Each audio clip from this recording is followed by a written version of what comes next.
महासचिव कैलाश विजयवर्गीय ने बृहस्पतिवार को दावा किया है कि उनके पास पश्चिम बंगाल की ममता बनर्जी सरकार को समर्थन दे रहे ऐसे 41 विधायकों की सूची है जो पाला बदलकर बीजेपी में आने के इच्छुक हैं। पश्चिम बंगाल में इस साल अप्रैल मई में विधानसभा चुनाव होने वाले हैं।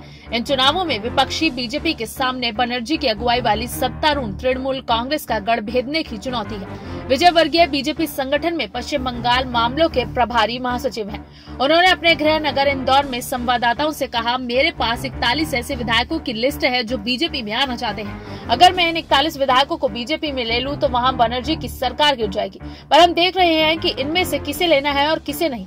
उन्होंने कहा, हमने सोचा है कि अगर इनमें से किसी विधायक की छवि खराब है तो हम उसे बीजेपी में नहीं लेंगे। विजयवर्गीय ने आरोप लगाया कि पश्चिम बंगाल में हिंसा की राजनीति चल रही है और घुसपैठिए बहुत आक्रामक रूप से बीजेपी पर हमले कर रही हैं। उन्होंने कहा, इन लोगों को लगता है कि पश्चिम बंगाल में बीजेपी की सरकार आएगी तो घुसपैठियों की पहचान की जाएगी और उन्हें वहां अवैध गतिविधियां चलाने का मौका नहीं मिलेगा।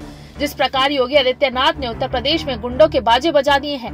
विजयवर्गीय ने कहा, गलत गतिविधियों में शामिल लोग पश्चिम बंगाल में बीजेपी को आगे बढ़ने से रोकना चाहते हैं, पर पश्चिम बंगाल का बहुत बड़ा भद्र समाज हमारे साथ है और हम अगले विधानसभा चुनावों में वहां निश्चित रूप से अपनी सरकार बनाएंगे।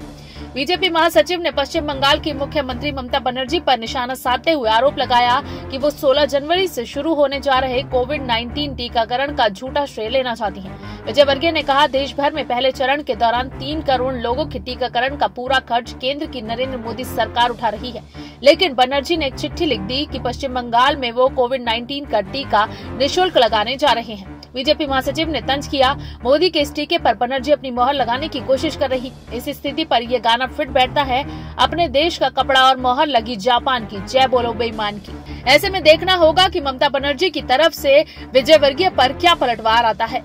Bureau report SPN 9 news.